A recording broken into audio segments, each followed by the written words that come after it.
Imagine needing a death certificate in Colorado urgently, but having no idea where to start. Don't worry, you're not alone, and we've got you covered. In just a few minutes, we'll demystify the entire process so you can get what you need stress-free. Welcome to This Explainer. It is incredibly common to feel a sense of urgency and maybe a little confusion right now. Just take a deep breath. To understand why this process is so strict, think of a death certificate like the legal equivalent of your loved one's signature. Just like their signature allow them to manage their affairs in life, this document, well, it gives you the authority to manage them now. Okay, let's dive into this roadmap. We're going to cover an introduction to death certificates, eligibility and requirements, the application process, fees and processing times, troubleshooting special cases, and finally, some essential tips and reminders. Section 1, Introduction to Death Certificates. Why it matters. So, the practical value of this document is just immense. You'll literally need it for almost every high-stakes logistical task from here on out. I mean, probate courts require it to open an estate. Life insurance companies, they absolutely demand an official certified copy before they'll even touch a claim. You're going to need it to close bank accounts, apply for survivor benefits, and transfer vehicle titles. Basically, it's your skeleton key to settling an estate. Moving on to Section 2, Eligibility and Requirements. Who can apply? Now, you might assume a death certificate is just public record, right? Actually, no. Colorado heavily protects these documents to prevent fraud. So the crucial point is that Colorado law keeps these records strictly confidential for 75 years after death. During this 75-year window, you absolutely have to prove your eligibility. After that, they become public, but for recent passings, the rules are incredibly strict. Take a look at this table. It brilliantly illustrates the level of proof Colorado demands. Just saying, hey, I'm related, is never going to cut it. You have to provide hard documentary evidence linking you to the deceased. For instance, if you're the surviving spouse, you've got to be listed on the death certificate as the spouse, or you'll need to present your actual marriage license. Are you an adult child requesting your parent's certificate? You'll need your own birth certificate showing your parent's name. Legal reps need court-approved probate paperwork or a durable power of attorney. The bottom line here? Always gather your proof of relationship before you even think about starting the application. Right alongside proof of relationship, you got to prove your own identity. You have two options here, primary or secondary IDs. If you have a valid, unexpired primary ID, think U.S. passport, driver's license, or military ID, you only need to submit one. Easy, right? But if you don't have a primary ID, you must submit two unexpired secondary IDs. That could be a Medicare card, a W-2 from last year, or a vehicle registration. And here is a massive, absolutely critical warning. Digital IDs on your smartphone are never, ever accepted. You have to provide a physical, fully intact photocopy of your ID when you apply.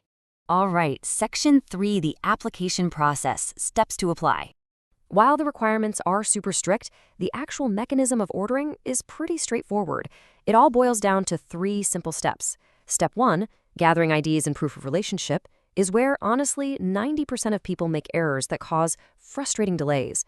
So make absolutely sure your ID copies are perfectly legible. Once Step 1 is locked in, Step 2 is just choosing how you want to order, and Step 3 is submitting the application and paying the fee. You've got a few ordering methods to choose from. Usually, the easiest route right after a passing is through the funeral home. The funeral director often handles the very first batch of certificates for the family, and let me tell you, that takes a massive initial burden off your shoulders. If you need more later, you can visit a local county health department or the state vital records office in Denver in person. For online requests, Colorado officially sanctions 2 third-party vendors, VitalCheck and Go Certificates. Finally, you can mail your application in, but quick side note, mailed applications actually go to a dedicated processing center in El Paso, Texas, not Denver. Moving to Section 4, Fees and Processing Times, Time and Money. When you're managing an estate, you obviously need to budget efficiently. Now, what's really interesting here is the recent fee update for 2026. Many Colorado counties and the state now charge $25 for the very first certified copy and $20 for each additional certificate of the same record as long as you order them at the exact same time. Oh, and just a heads up, paying by credit card will tack on a small convenience fee. Time is often of the essence, right? This timeline shows exactly what you can expect. If you are in a massive rush to close an account or settle a pressing estate matter, in-person is strictly the way to go. County and state offices often provide same-day service. Sometimes they'll even print the certificate while you wait in the lobby in just 15 or 20 minutes. The funeral home takes about 1 to 3 days. Mail-in applications take roughly 21 to 25 days, and online orders, they can surprisingly take 3 to 4 weeks depending on the state's backlog. So definitely match your ordering method to your urgency. Section 5, troubleshooting special cases. Of course, life doesn't always fit neatly into a flowchart, does it? A really common edge case question is, what if the death occurred before 1975? Well, for deaths from 1975 to the present day, Colorado records are entirely electronic statewide. But for pre-1975 records, you actually have to request those specific paper records directly from the exact county where the death occurred. Two other common hurdles you might face are autopsies and typos. If an investigation or autopsy is required, the coroner has to determine the cause of death first. This naturally delays the initial creation of the certificate, so a little patience is required there. Also, if you get a certificate and notice a typo, like, say, a misspelled middle name, you can't just cross it out with a pen. No way. You have to submit an official amendment form to the state, provide documentation of the correct spelling, pay an additional $20 fee, and then wait for a completely new certificate to be issued. Okay, Section 6, Essential Tips and Reminders. Pro tips for success.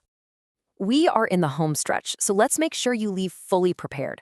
First, order 10 to 15 certified copies right off the bat if you're settling a full estate. Coming back piecemeal later is a super common and incredibly frustrating mistake. Second, double-check that your photocopied IDs are perfectly clear. Next, keep a photocopy of the certificate to use as your own internal checklist. And finally, never mail an original certified copy unless you explicitly verify with the agency that they won't accept a scanned version. Just a quick disclaimer before we wrap up. While this explainer serves as a strong, comprehensive foundation, bureaucracy is always evolving. Regulations, processing times, and fees, they can and do change. Always verify the most current requirements directly with the official Colorado Department of Public Health and Environment or your local county office before you submit anything. And if an estate is particularly complex, absolutely do not hesitate to seek expert legal advice. So, we've covered the exact steps, the required proof, the costs, and the timelines. By understanding this structured process, you've replaced confusion with clarity. You now have the exact tools you need to handle this crucial administrative step efficiently. So, are you fully prepared to navigate the bureaucracy and protect your loved one's legacy? Take this knowledge, organize your documents, and take that confident next step. Thanks so much for joining me for this explainer, and we'll see you next time.